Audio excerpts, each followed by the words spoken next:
Okay, Cannabinoid Hyperemesis Syndrome. Yes, it's on the rise. We have a lot to cover, so let's go fast. I'm Lex Pelger. I do canna education for CV Sciences, the makers of Plus CBD. Ask me anything about the cannabinoids.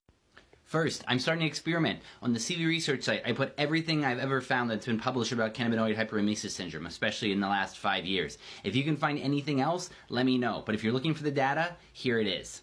Cannabinoid Hyperemesis Syndrome is the uncontrolled cyclical vomiting after consuming cannabis. This tends to pop up after years of use, which is very odd, and involves abdominal pain, nausea, dehydration, and the case studies of which you can see a good number.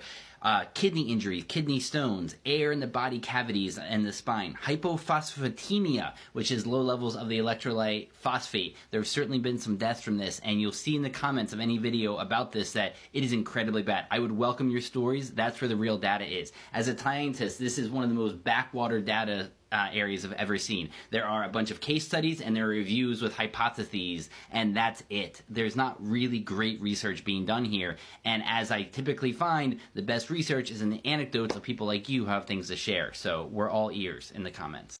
What's the cause of cannabinoid hyperemesis syndrome? Nobody knows. Everyone's just guessing.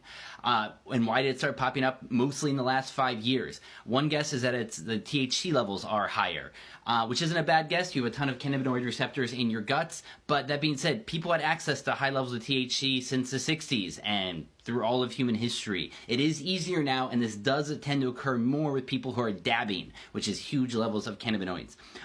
But it could be pesticides on the plants. It does seem like it also tends to occur with people who are not smoking their own, that processed cannabis from places that grow it.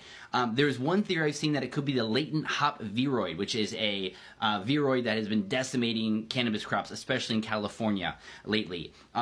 One allergist is suggesting that's an allergen, and I've heard from people on here that certain terpenes get them and others don't, and others that it only happens with alcohol.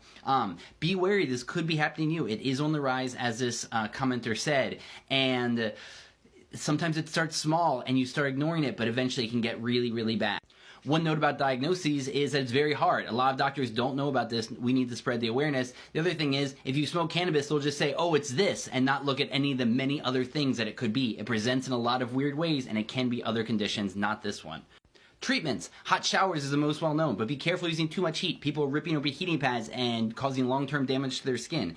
Topical capsaicin, perhaps because it's working via the vanilloid receptors. Benadryl and compazine have been looked at. Dopamine antagonists, haloperidol, the antipsychotic, droperidol injections, the anti-nausea. Reddit scrapes are really good. Mental health can be a trigger, and they suggest yoga and meditation can help.